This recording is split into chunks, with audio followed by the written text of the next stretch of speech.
Your paycheck stops tomorrow. Not because payroll made a mistake, not because the deposit is late. It is gone. At 8:14 tomorrow morning, an email appears in your inbox. Your position has been eliminated. Your access will be disabled by the end of the day. Rent is due in 12 days. The car payment is due in 7. Your refrigerator is half full, and your health insurance expires at the end of the month. You open your banking app. The number on the screen is no longer money. It is time. Time before the landlord calls. Time before fear accepts the first job offered, even if it pays less and demands more. Assume your essential life costs $4,000 a month. At $500, you own less than 4 days. At $10,000, you own 2.5 months. At $100,000, you own more than 2 years. At $1 million, the paycheck may never need to return. But the most dangerous level is not zero. It is the level where you finally feel safe enough to make yourself vulnerable again. We will come back to that, because savings are not numbers sitting quietly in an account. Savings are pieces of your future that no employer owns. Level 1, $0. The email arrives. You read it once, then again. Checking, $38.17. Savings, $0. Your final paycheck arrives next Friday, but most of it already belongs to someone else. Rent, electricity, insurance, phone bill. The money has not reached you and it is already gone. You begin calculating, not financial planning, survival math. What can be delayed? What can be canceled? What can be returned? You open the refrigerator and examine the food differently. Yesterday it was dinner. Today it is inventory. 6 eggs, half a loaf of bread, rice, leftovers you almost threw away. Nothing gets thrown away now. At 9:26 p.m., your friend Marcus calls. You started at the company together, same department, similar salary. He survived the layoffs. He asks how you are doing. You tell him you are fine while editing your resume. That night, you apply to 17 jobs without reading every description.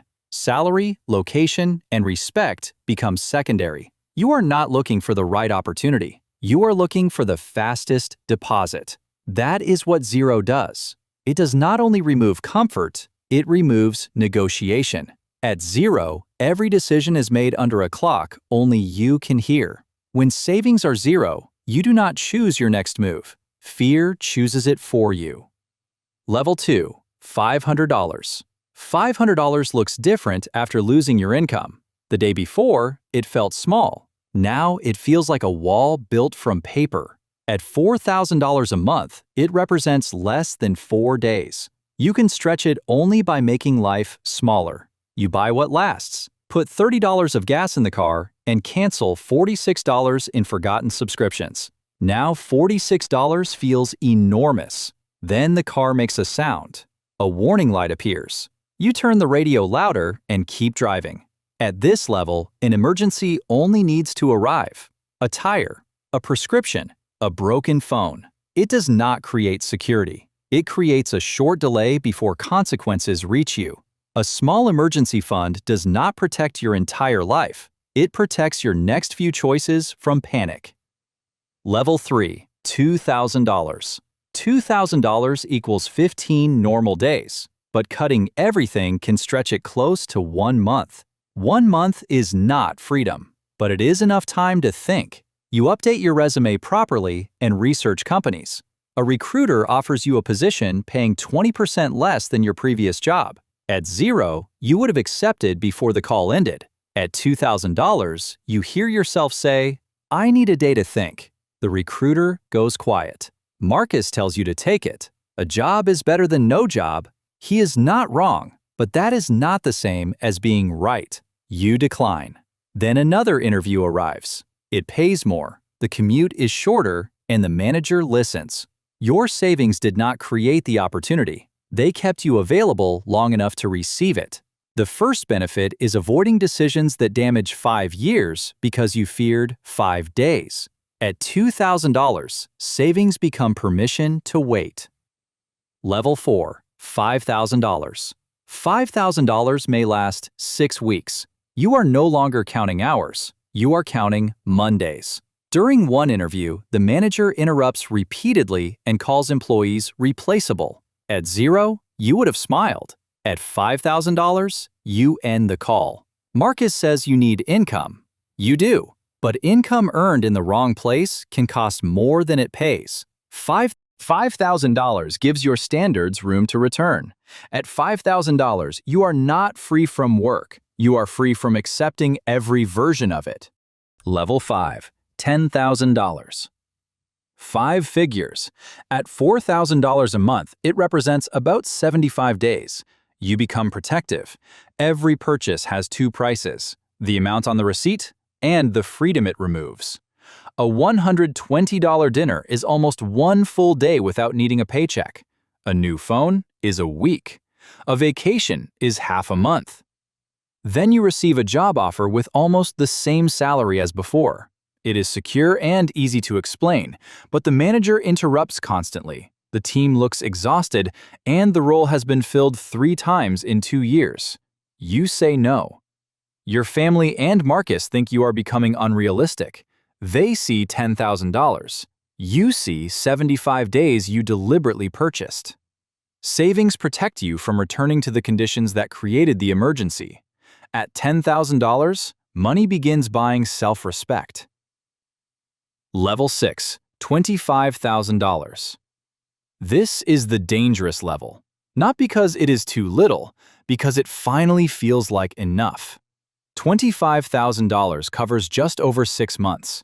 Fear disappears, then discipline follows. You upgrade the apartment and car, then add harmless-looking monthly payments. $89 here, $74 there, $120 somewhere else. Your account still shows $25,000, but your life now costs $5,500 a month.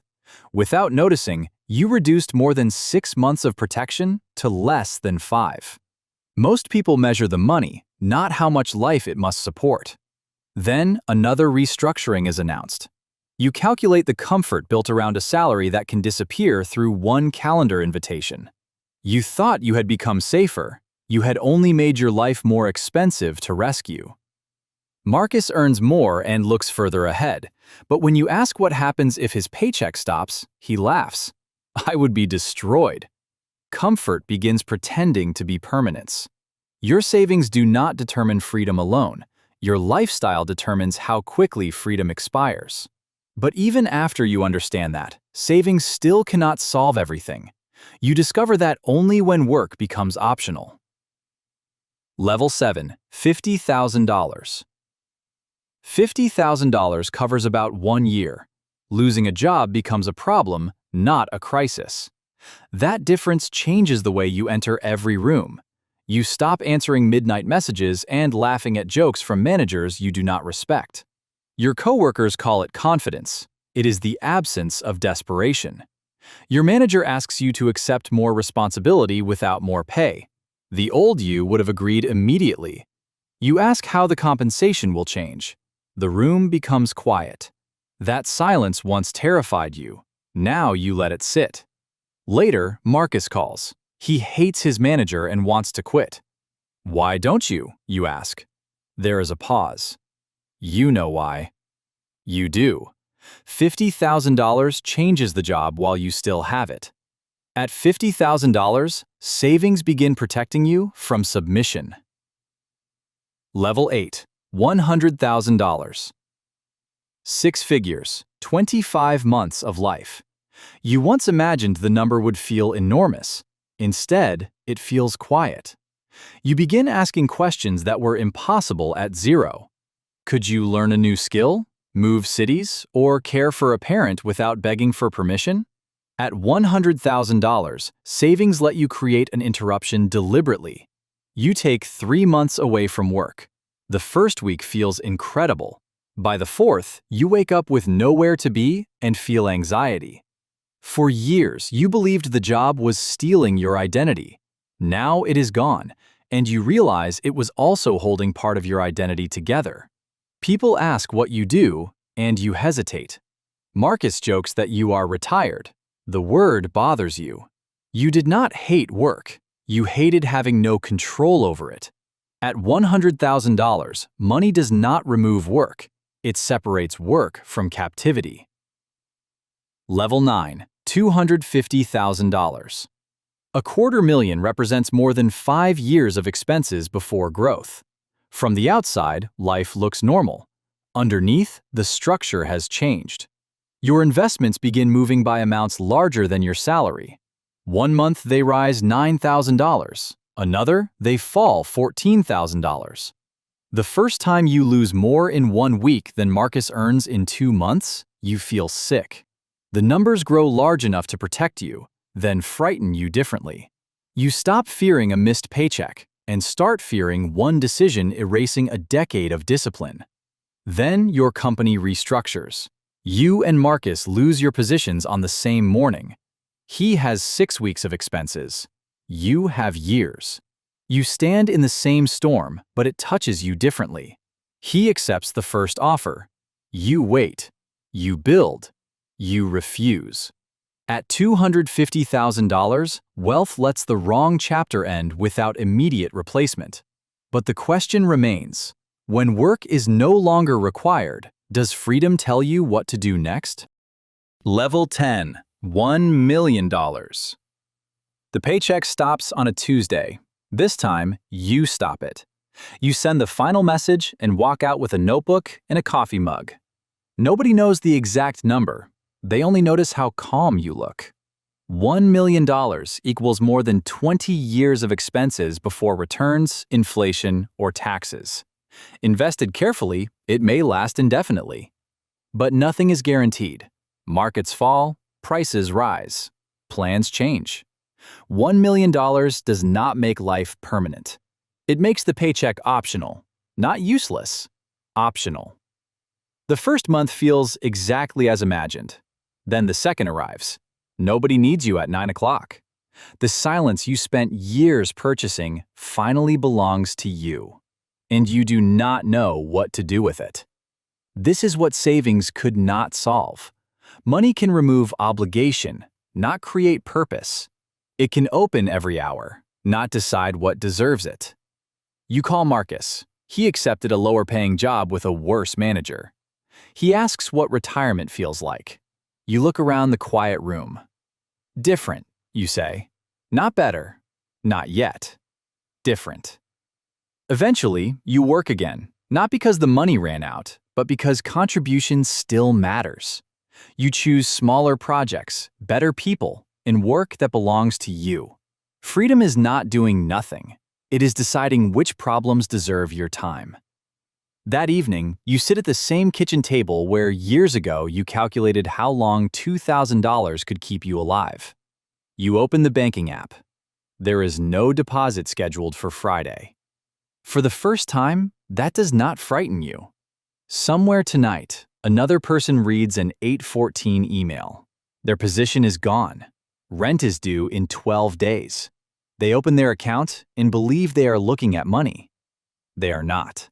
They are looking at the time they own before fear begins negotiating on their behalf. At 0, that time is measured in hours. At $10,000, it is measured in months. At $100,000, it is measured in choices. At $1 million, it may be measured in the rest of your life. The paycheck was never only income. It was permission. Permission to eat.